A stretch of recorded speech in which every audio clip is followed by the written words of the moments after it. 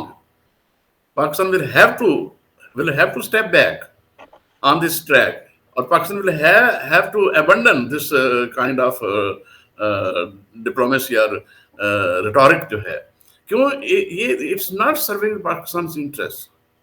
پاکستان کا انٹرسٹ کیا ہے؟ پاکستان کا انٹرسٹ یہ ہے کہ to seek the solution and to help seek the solution, to play its role in pushing forward the process of reconciliation between the two countries and find a final solution of Kashmir dispute in order to be able, even ہمارا prime minister کہہ چکے ہیں, in order to be able to devote their resources to economic and social development for the welfare of the people. That is what the people of Pakistan want, that is what the people of India want, and that is what the international community wants. تو یہ positive جو ہے approach یہ اختیار کرنی چاہیے.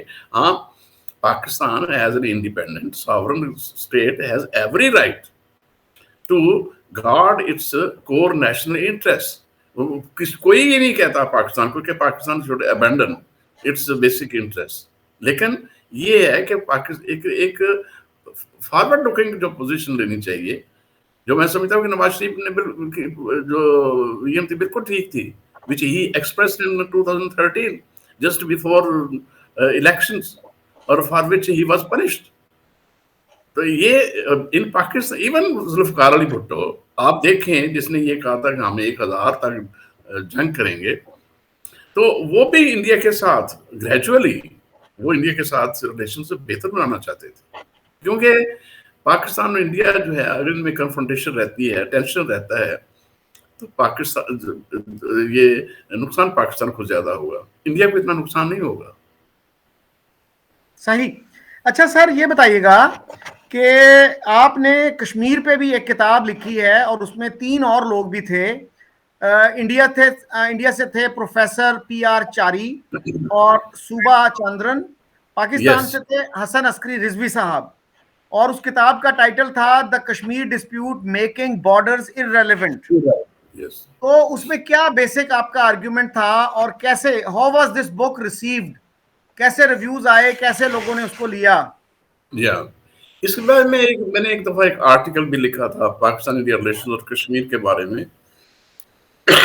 This article was published in daily Times, جس میں نے یہ کہا تھا کہ جہاں تک کشمیر ڈسپیوٹ کا تعلق ہے اس کے بارے میں 3-4 حقیقتیں ہیں، فیکٹس ہیں، جن کو نہ انڈیا اگنور کر سکتا ہے، نہ پاکستان اگنور کر سکتا ہے، اور وہ تاریخ کا سبق ہیں، ہسٹری آف لیسن۔ وہ کیا ہے کہ کشمیر جو ڈسپیوٹ ہے، کوئی بھی سیٹلمنٹ جو ہے وہ کامیاب نہیں ہو سکتا unless it is to the satisfaction of both India and Pakistan and including Kashmiri people. Number 1, there can be given no time frame for the solution of a Kashmir dispute. Number 3, we can move forward to the final solution of this dispute only step by step. Or finally, the real problem between India and Pakistan is not Kashmir, it is the mistrust, lack of trust, the historical distrust between the two countries. اس کو دور کرنے کے لیے step by step approach کی ضرورت ہے، یعنی we should move towards relaxed, tension-free relations with India, create a climate of trust, an environment of trust, اور then we can move towards positively. اور یہ شکیل صاحب ایک بات جس کا کبھی کوئی زیادہ ذکر نہیں کرتے لوگ، لیکن وہ بہت امپورٹنٹ ہے، میں نے اس کو اپنی امپورٹنٹ لکھا تھا۔ قاضی حسین احمد جماعت اسلامی کے جو امیر ہیں، انہوں نے ایک دفعہ پاکستانی ٹی وی پہ آ کے یہ کہا جی کہ اگر انڈیا یہ کہہ دے کہ کشمیر کا مسئلہ سیٹل نہیں ہوا، it is still a dispute, تو ہم جو ہے وہ کشمیر جو پہلے اور یہ کہ اپنا جو موقف ہے وہ اپنا تبدیل کر لیں گے۔ اب آپ یہ بتائیں کہ جو پیس پروسیس شروع ہوا تھا 2004 میں، اس میں اور جو شروع ہوا ہے اس میں کشمیر کو شامل کیا گیا، تو کیا اس کا یہ مطلب نہیں ہے کہ انڈیا نے کشمیر کا مسئلہ کو ایک ڈسپیوٹڈ کشمیر سمجھ لیا، despite the fact that there are 2 resolutions passed by Indian Parliament declaring India as an integral part of India. اس کے باوجود اگر Vajpayee Kashmir integral part of India یا انڈیا، اس کے باوجود واجپئی نے نسیم زہرا کے ساتھ ایک ٹی وی ایک انٹرویو میں یہ کہا تھا، I think it may be کہ جب اس کا جو ہسٹورک اسٹیٹمنٹ آیا تھا سری نگر میں اپریل 2003 میں واجپئی کا، جس میں انہوں نے کہا تھا کہ we should try to settle Kashmir dispute on the basis of انسانیت۔ یاد ہے آپ کو؟ یہ مشہور اسٹیٹمنٹ تھا۔ اس کے بعد یہ پروسیس شروع ہوا۔ تو یعنی مجھے یاد ہے کہ واجپئی نے اس انٹرویو میں کہا کہ آج تک کہتے I think he was committed, totally committed and very sincere, and he wanted to settle this dispute with Pakistan. انہوں نے یہ کہا تھا کہ اس مسئلے پہ ابھی تک جم کر بات نہیں ہوئی، یہ جم کے الفاظ یوز کیے تھے۔ اس مسئلے پہ انڈیا اور پاکستان کے درمیان کشمیر پہ ابھی تک جم کر بات نہیں ہوئی، یعنی فوکسڈ جو ہے وہ ڈسکشن جو نہیں ہوئی. اور میرا خیال ہے کہ ہی وانٹڈ ٹو ہیو ایک ایسی بات چیت پاکستان کے ساتھ جم کر بات کرنا چاہتے تھے پاکستان کے ساتھ، جس کی بنیاد جو ہے لاہور جو اپنا جو ڈکلریشن ہے 1999 میں اس میں رکھی گئی تھی. اور میں نے شاید اسی جو کشمیر پہ جو کتاب تھی اسی میں، چونکہ میں بھی ریسرچ اس میں کر رہا تھا، تو میں نے انٹرویو دیا تھا نیاز نائک کا، جس میں انہوں نے کہا تھا کہ 1999 میں جب واجپئی لاہور آئے ہیں ناشتے کی میز پر، جہاں پہ نواز شریف اور شہباز شریف دونوں موجود تھے، ناشتے کی میز پر فائنل ایک قسم کی انڈرسٹینڈنگ ہو گئی تھی دونوں وزرائے اعظم میں کہ اب اس مسئلے کو حل ہونا چاہیے، اور اس کے لیے وہ ایک روڈ میپ پہ بھی ایگری ہوئے تھے، جس کے تحت سپٹمبر 99 میں دونوں ملکوں کے درمیان کشمیر پہ بڑی میننگ فل ڈسکشنز ہونی تھی. اور وہ نیاز نائک یہ کہتے تھے کہ انڈرسٹینڈنگ یہ تھی کہ چناب فارمولہ جو ہے اس کی بیسس پر تھوڑا بہت ایڈجسٹمنٹ کر کے دونوں ملکوں کے اس مسئلے کو ہمیشہ کے لیے حل کر دیا جائے. لیکن یہ جو انڈرسٹینڈنگ تھی، یہ جو ایگریمنٹ تھی، اس کو سیبوٹاج کیا کارگل نے.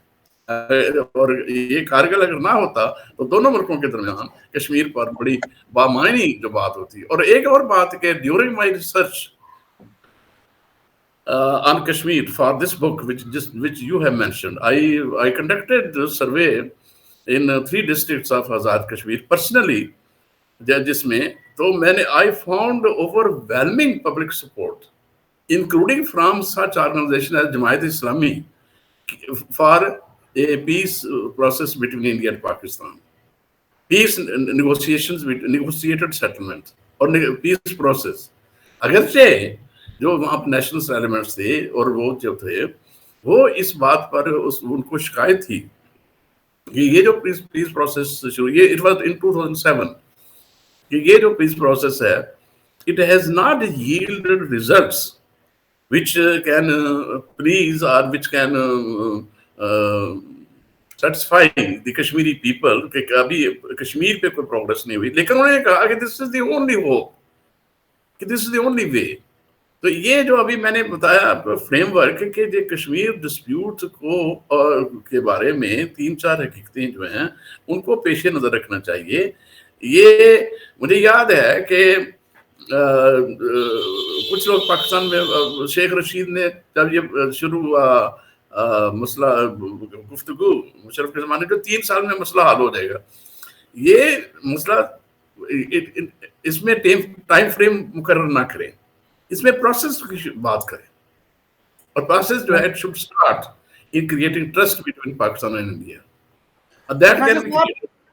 پروفیسر صاحب اس میں تھوڑی سی اگر ایڈ کر سکوں تو بیسیکلی میرے خیال میں چونکہ عوام کو کشمیر ایشو کے بارے میں سچ نہیں بتایا گیا، اس لیے بہت سارے لوگ جو ہیں وہ بہت جذباتی گفتگو کرتے ہیں کشمیر کے بارے میں، اور ان کا نالج جو ہے کشمیر کے بارے میں سوائے 1-2 نعروں کے اس سے آگے نہیں جاتا. مثلا کشمیر پاکستان کی شاہ رگ ہے، تو بھائی اگر یہ شاہ رگ ہے تو پاکستان کیسے زندہ ہے اتنے سالوں سے؟ اور دوسری بات جو نہیں بتائی جاتی، اور یہ ہمارے ایک لیفٹیننٹ کرنل سکندر بلوچ ہیں جو نوائے وقت میں کالم لکھتے ہیں، انہوں نے 2013 میں یہ کالم لکھا تھا کہ ہم نے شروع سے ہی اس کیس کو بالکل مس ہینڈل کیا، اور ہماری سب سے بڑی غلطی ٹرائبل انویژن تھا، ٹرائبل جو ریڈ ہم نے کروایا، اور اس کی وجہ سے مہاراجہ کا جو ہاتھ تھا نا وہ یعنی اس کو ایکسیشن کرنی پڑی انڈیا کے ساتھ. اور دوسری بھی ہم سے بہت غلطیاں ہوئیں کہ ہم نے ڈپلومیٹک فوکس نہیں رکھا اس پہ. شیخ عبداللہ نے اپنے لوگ بھیجے پاکستان، ہمارا کوئی لیڈر ان سے ملنے کے لیے تیار نہیں تھا، اور کشمیر کی جو سپلائیز تھی سر ساری پاکستان سے جاتی تھی، مٹی کے تیل سے لے کے دالیں تک. انہوں نے لکھا کہ ان کی پیمنٹ ہو چکی تھی اور ہم نے ان کو وہ سپلائیز دینے سے انکار کر دیا. یعنی انہوں نے یہاں تک لکھا کہ ہمیں کشمیریوں کا اس وقت دل جیتنے کی ضرورت تھی اور ہم نے ان کو بھوکوں مارنے کی کوشش کی. اور سر اس کے علاوہ جو 2-3 اور فیکٹس ہیں جو عوام کو نہیں بتائے جاتے, اور وہ اگر عوام کو بتائے جائیں تو گورنمنٹس کا اپنا فائدہ ہے, وہ پھر کسی نہ کسی کمپرومائز سلوشن پہ پہنچ سکتی ہیں. لیکن جب آپ دن رات ان کو ون سائیڈڈ چیزیں پڑھائیں گے, وہ نعرے لگائیں گے, تو جب پھر گورنمنٹ جو ہے ذرا سی بھی کنسیشن دے گی تو وہ پھر لوگ اٹھ کھڑے ہوں گے. تو سر اس میں ایک بات تو یہ تھی کہ اس جنگ کے باوجود, ٹرائبل انویژن کے باوجود, سردار پٹیل نے آفر کی کہ آپ حیدرآباد دکن سے دستبردار ہو جائیں, کشمیر لے لیں. اور یہ سر 4-5 لوگوں نے یہ بات لکھی ہے اپنی بکس میں. فیروز خان نون نے لکھی ہے, سردار شوکت حیات نے لکھی ہے, ایون چودھری محمد علی نے لکھی ہے, اور اے جے کے جو پہلے پریزیڈنٹ تھے سردار ابراہیم نے یہ بات لکھی ہے. اس کے علاوہ سر کشمیر پہ one of the best books has been written by A G Noorani. اور اے جی نورانی آپ کو پتا ہے کہ he is a leading authority on Kashmir issue. انہوں نے پہلی کتاب اپنی کشمیر پہ 1964 میں لکھی تھی. اور ابھی جو ہے سر یہ جو کتاب ہے دا کشمیر ڈسپیوٹ, دا کشمیر ڈسپیوٹ جو ہے ان کی سب سے ڈیٹیلڈ کتاب ہے کشمیر ایشو پہ, اور میرا خیال ہے اس سے زیادہ ڈیٹیلڈ کتاب اور نہیں ہے کوئی. یہ آکسفورڈ یونیورسٹی پریس نے سر 2014 میں پبلش کی, اور اس کے پیج نمبر 231 پہ انہوں نے یہ لکھا ہے کہ ماؤنٹ بیٹن نے بطور گورنر جنرل آف انڈیا یہ آفر کی جناح صاحب کو کہ آپ اگر تیار ہیں تو انڈیا حیدرآباد دکن میں, جوناگڑھ میں اور کشمیر میں پلیبسٹ کے لیے تیار ہے. جناح صاحب نے ریفیوز کر دیا. تو سر یہ باتیں اگر آپ عوام کو بتائیں گے تو پھر ان کا سوچنے کا زاویہ مختلف ہوگا. تو آپ کے خیال میں کیا ایک اور جو کرنے کی ضرورت نہیں ہے ان ایشوز پہ؟ یہ بات بالکل صحیح ہے, یہ بہت کئی دفعہ باتیں ہو چکی ہیں, ان کا ذکر ہو چکا ہے, اور میرا خیال ہے آپ لوگوں کو پتا ہے, پہلے نہیں پتا تھا, آپ لوگ جان چکے ہیں, لوگوں کو پتا ہے, اور لوگوں نے اس کے بارے میں میں محسوس کرتا ہوں کہ لوگوں نے سوچنا شروع کیا ہے.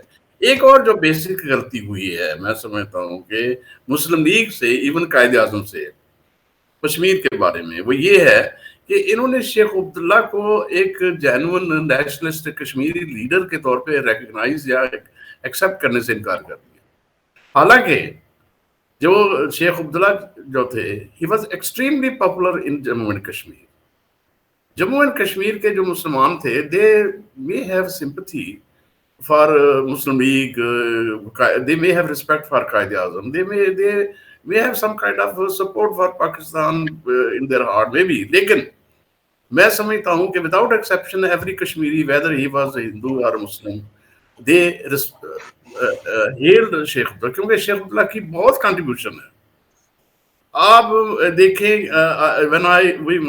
my family migrated to Pakistan in 1947, تو میری 5-6 سال عمر تھی, اور مجھے یعنی جو جموں کشمیر میں جو میرا عمر کا حصہ گزرا ہے اس کے بارے میں زیادہ معلوم نہیں ہے, لیکن اتنا مجھے معلوم ہے کہ I was born in a very remote village. Even in that village, at the distance of hardly 2 or 3 kilometers, there was a school.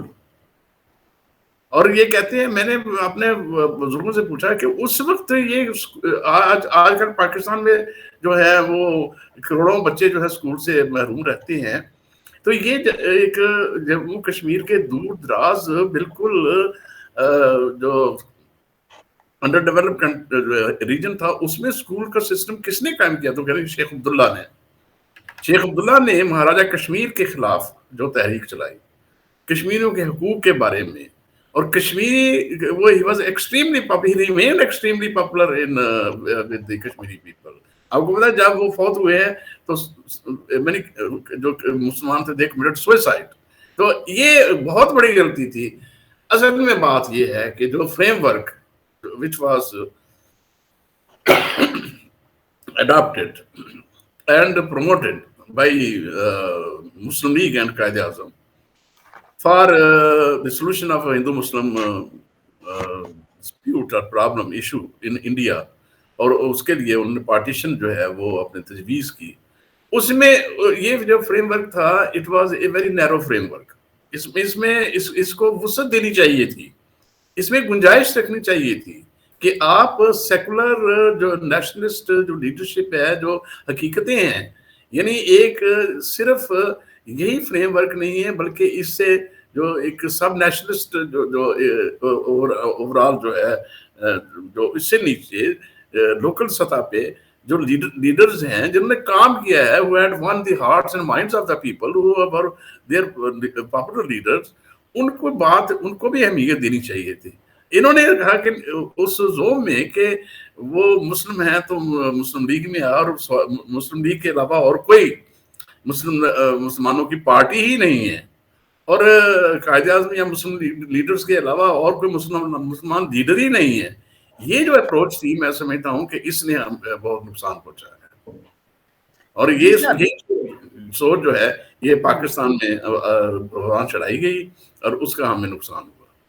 اور یہ it failed in 1948. آپ دیکھیں when Quaid Azam was confronted وہ جو ڈھاکہ پلٹن میدان میں بائی بنگالی نیشنلسٹ, جب اردو کے لینگویج کے مسئلے پہ, تو قائد اعظم فیل ٹو انڈرسٹینڈ کہ بھائی جو فریم ورک ہے ٹو نیشن تھیوری, یہ جو it has a limited life, یہ جو ہے یہ ہمیشہ کے لیے نہیں ویلڈ رہ سکتا, یہ اپنا ایک لمیٹڈ پرپز, لمیٹڈ پیریڈ کے لیے یہ ویلڈ ہے, لیکن یہ کہنا کہ یہ پرماننٹ ہے, یہ پرماننٹ نہیں ہو سکتا. آپ دیکھیں, how can you explain the presence of Indian Muslims in India if you think that India, the Hindus and Muslims are two separate nations.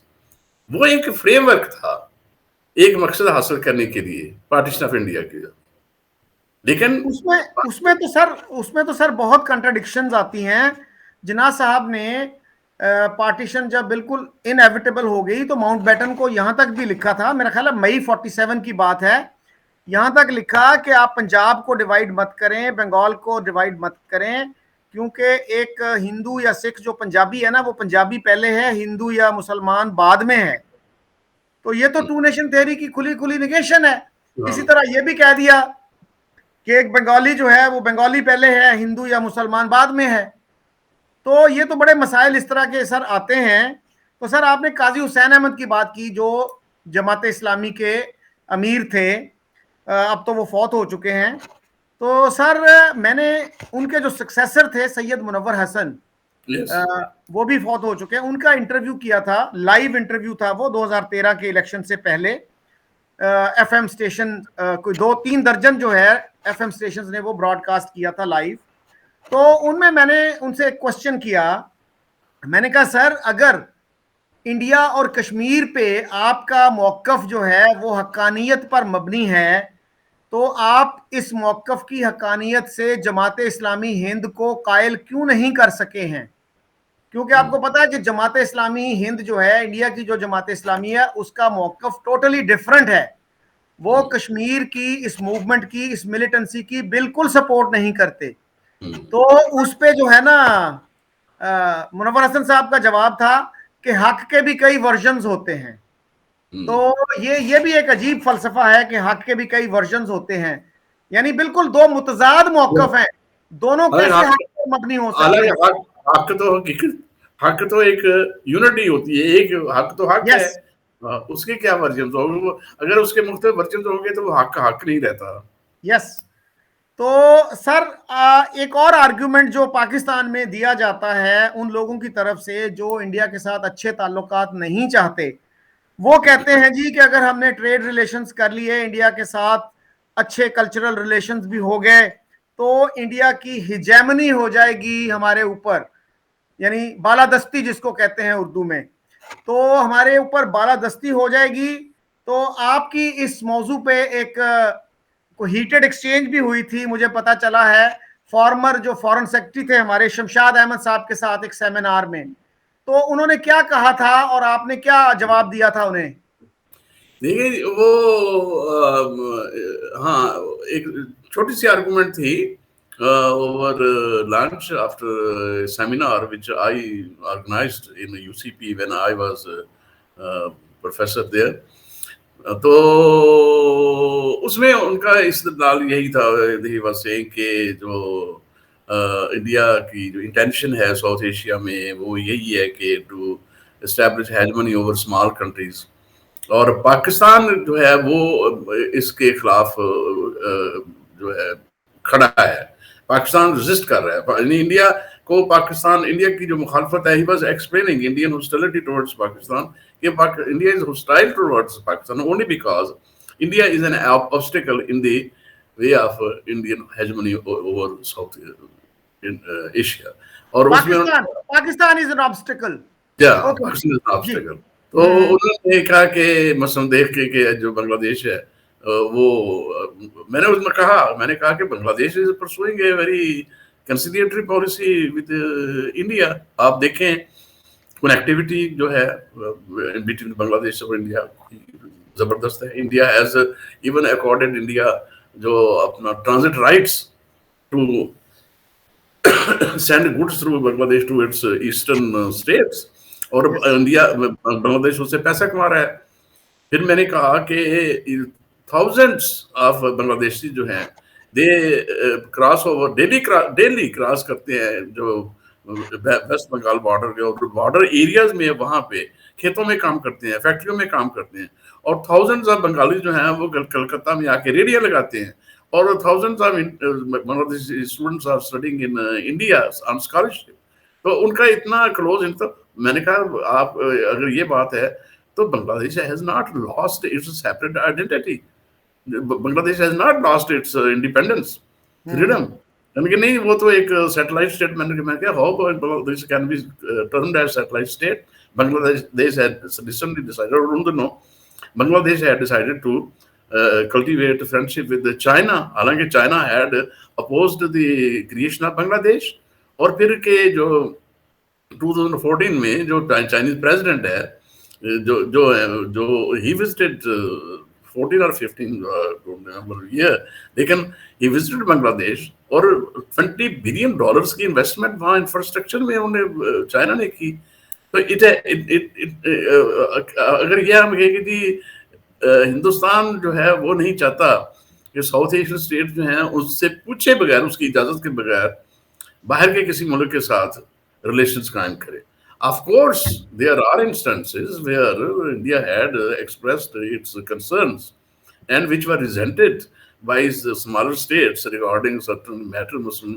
Sri Lanka میں جو president جو ہے جاوردھنے جو جب he tried to secure assistance to suppress Tamil insurgency from امریکہ اور from other countries, تو India register اس نے کہا جی کہ آپ بجائے اس کے باہر ملکوں سے، دوسرے ملکوں سے مدد لینے کے، ہم آپ کی مدد کریں گے.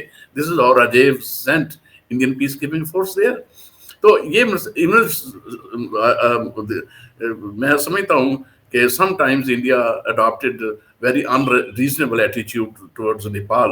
لیکن یہ ہوتا ہے جیسے ہماری افغانستان کے ساتھ دوسرے جو، لیکن اوور آل آپ دیکھیں India has adopted a very magnanimous attitude towards its small neighbors, including Bangladesh, Bhutan, Nepal, and Sri Lanka. Bilateral trade agreements جو ہیں، free trade agreements جو ہیں، India has reduced duties on imports from these countries in order to help them economically. جو سیفٹا ہے اس کے تحت India نے ان ملکوں کو کنسیشنز دی ہیں. اور پھر یہ اس قسم کے all these countries may have certain complaints, ان کو شکایت ہوگی انڈیا کے بارے میں، ان کو ریزرویشنز بھی ہوں گی، لیکن یہ نہیں آپ کہہ سکتے کہ یہ ملک ہیں انڈیا کے ساتھ کوآپریشن نہیں چاہتے.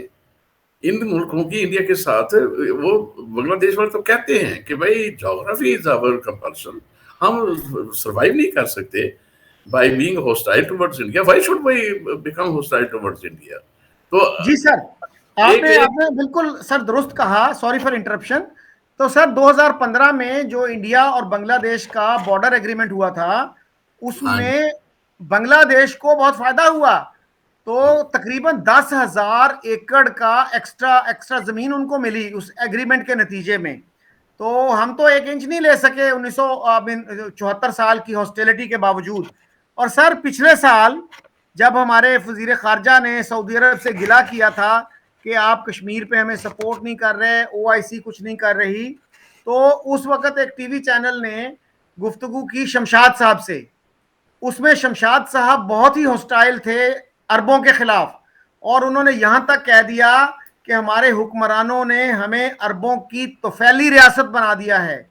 طفیلی ریاست کو کیا کہیں گے, کلائنٹ سٹیٹ کہیں گے یا سیٹلائٹ سٹیٹ کہیں گے؟ اور یہاں تک بھی انہوں نے کہا کہ ہم عربوں کے پٹھو بن گئے ہیں. تو سر یہ جو ہے مطلب انڈیا کے ساتھ اچھے تعلقات نہیں چاہیے, لیکن عربوں کے آپ سیٹلائٹ بن جائیں, ان کے پٹھو بن جائیں, وہ ٹھیک ہے. تو یہ جو ہے مطلب بنگلہ دیش پہ بھی اب ایک بندہ یہ کہہ سکتا ہے کہ جی بنگلہ دیش کے اوپر ہیجیمنی ہے انڈیا کی, دوسرا کہے گا کہ نہیں ان کے اوپر تو چائنا کی ہیجیمنی ہے, ہو سکتا ہے تیسرا یہ کہہ دے کہ نہیں نہیں ان کے اوپر تو امریکہ کی ہیجیمنی ہے. اب ہیجیمنی تو ایسی چیز ہے جس کو آپ کوانٹیفائی نہیں کر سکتے, یہ تو ایک پرسپشن کی بات ہے. اور سر یہ جو ہے نا ہمارے ہاں یہ جو ریٹائرڈ امبیسڈرز, ریٹائرڈ جنرلز, ان کا یہ ایک فیورٹ آرگیومنٹ ہے, اور میرے خیال میں یہ it is more of an excuse against having good relations with India. اب یہی چیز جو ہے کسی lower class, lower middle class کے بندے سے اگر آپ پوچھیں, وہ کہے گا کہ بھائی مجھے تو سستی دوائیں ملنی چاہیے, میری اکانومی بہتر ہونی چاہیے, ہیجیمنی کو میں نے کیا کرنا ہے. تو یہ ہیجیمنی جو ہے نا ان لوگوں کا درد سر ہے جن کے پیٹ بھرے ہوئے ہیں, وہ افورڈ کر سکتے ہیں انڈیا کے ساتھ اٹرنل ہاسٹیلٹی. لیکن جو ہماری معیشت کی صورتحال ہے, جتنا ہم میڈیسنز جو ہیں سستی انڈیا سے لے سکتے ہیں, را مٹیریلز لے سکتے ہیں, ان سے ٹیکنالوجی لے سکتے ہیں, تو ہماری معیشت کے لیے بہت فائدہ ہے. ابھی میں نے کل انٹرویو کیا ایک انڈین فارماسیوٹیکل ایگزیکٹو کا, اس نے بڑے اچھے تجاویز دیں. اس نے کہا جی اگر ہمارے تعلقات اچھے ہوں تو انڈیا جو ہے $10 بلین تک کی کریڈٹ لائن دے سکتا ہے پاکستان کو, کہ آپ کی اکانومی جو ہے ایک دم سنبھل سکتی ہے. اور پھر سر اتنا ہمارا پوٹینشل ہے ٹورزم کا, اتنا پوٹینشل ہے اگر ہم انڈیا کو راہداری دے دیں, افغانستان کو راہداری دے دیں, لیکن ہم نے سب آپشنز یہ بند کر کے رکھے ہوئے ہیں. اور دوسری طرف ہمیں یہ بھی ہے, ہمارے پرائم منسٹر کہتے ہیں کہ مجھے بہت شرم آتی ہے دوسرے ملکوں سے پیسے مانگتے ہوئے.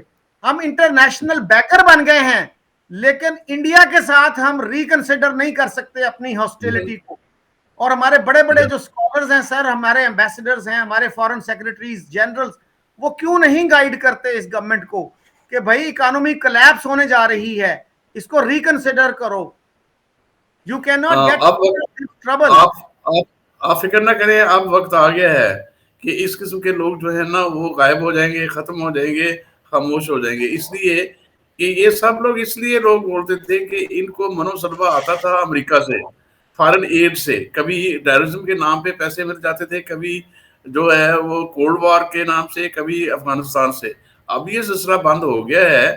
اب reality would soon be dawned on these people کہ Pakistan will have to stand on its foot alone. اب جو پاکستان کو جو ہے, پاکستان کو اپنے پاؤں آپ کھڑا ہونا پڑے گا. تو پھر یہ جب پاکستان قوم میں یہ آئے گی نا, تو پھر ان کو یہ احساس ہوگا. اور میں I very strong believe کہ جو پاکستانی قوم ہے مجموعی طور پر اس کی سوچ جو ہے وہ پازیٹیو ہے. اور ہسٹوریکل پروسیس جو ہے نا, اور الٹیمیٹلی وہ اس نتیجے پر پہنچیں گے کہ ہمارا future لائز in South Asia, not out side south Asia. ہماری غلطی جو کی ہوئی, ہسٹوریکل مسٹیک جو ہوئی, کہ Pakistan took a decision to move away from South Asia and look towards West Asia. کہ جی بس ہمارے جو قسمت ہے, ہمارا جو فیوچر ہے, ہمارا جو کچھ بھی ہے وہ مغرب کی طرف ہے, بیانڈ افغانستان, مشرق وسطیٰ میں یا گلف میں. اور India, we decided to shun India, which was a historic mistake. میں سمجھتا ہوں ہمیں, I don't think کہ قائد اعظم visualize this, یا اس کی یہ ایڈوائس تھی کہ یہ دو ڈومینینز جو ہیں ان کا آپس میں کوئی تعلق ہی نہیں ہوگا. وہ انہوں نے تو یہ کہا تھا کہ ان دونوں کے درمیان تو ایسے ریلیشن ہونے چاہیے جیسے کینیڈا اور امریکہ کے درمیان ہے. تو یہ جو ڈیسیژن لیا گیا ہے, یہ ایک لمبا, یہ اہم موضوع ہے. اس پر سیپریٹ بات ہو سکتی ہے. اس پر بات کرنا میں چاہوں تو بہت ٹائم لگے گا. لیکن یہ decision which was consciously taken, it was a fatal decision. یہ پاکستان کو اس سے بہت نقصان ہوا ہے, culturally, economically, spiritually, politically.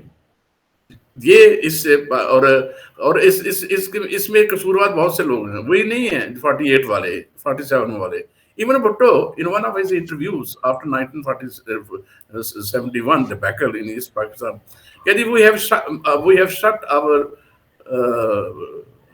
door on the east, and we ہمیشہ کے لیے ہم نے مغرب کی طرف دروازہ بند کر دیا ہے, and we are looking towards west. اس وقت there was some justification کیونکہ oil money آ رہا تھا. بھٹو کا ایک ویژن تھا کہ we should move closer to Middle East. وہاں پہ آپ کو یاد ہوگا کہ بھٹو کے زمانے میں پاکستان اور یو اے ای اور فرانس, انہوں نے ایک ٹرائلیٹرل ایگریمنٹ کیا تھا to manufacture Mirage air planes in U A E اور export them to international market. مطلب ہے کہ Pakistan was moving closer to Middle East in the hope کہ جی ہماری ساری ضروریات پوری ہو جائیں. ان کو یہ پتا نہیں ہے کہ بھائی کلچرلی, لنگوسٹیکلی, ہر لحاظ نال we are much closer to India and other South Asian countries. اور ہمارا یہ خطہ ہمارا ہے, ہم اس کو صرف انڈیا کے حوالے کیوں کریں؟ ساؤتھ ایشیا جو ہے ہمارا خطہ ہے. ساؤتھ ایشین کنٹریز جو ہے نا, ان کے ساتھ تعلقات قائم کرنے ہمارا حق ہے, انڈیا کے ساتھ بھی. ہمیں اعتماد ہونا چاہیے کہ ہم ایک آزاد خود مختار قوم ہیں اور 22-23 کروڑ کے لوگ ہیں. تو ہمیں انڈیا جو ہے یہ سمجھے کہ ڈومینیٹ کر دے گا یا انڈیا ہیجمنی جو قائم کر لے گا, یہ میں نہیں سمجھتا کہ اس کا کوئی کسی قسم کا کوئی امکان ہے. اچھا سر, عام طور پہ یہ سمجھا جاتا ہے کہ اینٹی انڈین سینٹیمنٹ جو ہے نا پنجاب میں سب سے زیادہ ہے, تو باقی صوبوں میں اتنا نہیں ہے, شاید کراچی میں تھوڑا سا ہو, تو باقی جو ہے نا Punjab is the really repository of anti Indian sentiment. تو آپ نے سر لاہور میں اتنا عرصہ پڑھایا, اور پھر سرگودا میں پڑھایا, پھر یونیورسٹی آف سینٹرل پنجاب میں پڑھایا, پھر اسلام آباد میں جو کہ آلموسٹ پنجاب ہی ہے ایک طرح سے, وہاں پہ آپ نے 8 سال کے قریب ایک تھنک ٹینک میں کام کیا. تو آپ کو کیا لگتا ہے کہ پنجابیوں میں اینٹی انڈینزم ہے؟ اگر ہے تو کس درجے کا ہے؟ اس کو کیسے آپ کم کر سکتے ہیں, کیسے اس کو ان کی سوچ کو ریشنل بنا سکتے ہیں؟ سب سے پہلے تو میں یہ کہنا چاہوں گا کہ سارے پنجاب میں ایسے نہیں ہیں. پنجاب کا ایک مخصوص حصہ ہے جس کو ہم سینٹرل پنجاب کہتے ہیں. یہ پنجاب کا یہ وہ حصہ ہے جہاں پہ 1947 سے پہلے جو اربن پراپرٹی تھی, جو لینڈڈ پراپرٹی تھی, یا جو اربن جو دیہی پراپرٹی تھی, وہ 90% تک جو ہے وہ ہندوؤں کا اور سکھوں کا. زمینیں سکھوں کی تھی, ہندوؤں کی ساری. انارکلی میں صرف 2 دکانیں مسلمانوں کی تھی, ایک پوری انارکلی میں بمبے کلاتھ ہاؤس اور عنایت اللہ اینڈ سنس. اس کے علاوہ کوئی مسلمان کی وہاں پہ دکان نہیں تھی. شاہ عالم مارکیٹ پوری کی پوری ہندوؤں کی, مال روڈ ہندوؤں کا, ماڈل ٹاؤن ہندوؤں کا, تمام جو سیٹلمنٹس تھی, کرشن نگر, صنعت نگر, سب ہندو آبادی تھی. مسلمانوں کے پاس بہت کم پراپرٹی تھی. اب Pakistan prospects became bright for the establishment of Pakistan, تو مسلمانوں کو یہ نظر آیا یا ان کو دکھایا گیا کہ دیکھو یہ فارچون, یہ ہماری غنیمت جو ہے تمہارے ہاتھ لگے گا. تو وہ پھر ظاہر ہے سارے جو فسادات ہوئے, ہندوؤں کو جو گھروں کو آگ لگائی گئی اور سابر کچھ ہوا, that was because of that. Karachi میں آپ دیکھیں, even after 1947 establishment of government of Pakistan, there were deliberate efforts to force Hindus out of Pakistan to India, contrary to the advice of Quaid Azam, جس میں انہوں نے کہا تھا کہ بھائی ہندوؤں, وہ جو ایکچولی وہ اسپیچ اس لیے تھی to persuade the Hindus to remain in Pakistan, کیونکہ وہ سمجھتے تھے کہ وہ یہاں رہیں گے, ہماری اکانومی ان کے بغیر چل نہیں سکتی.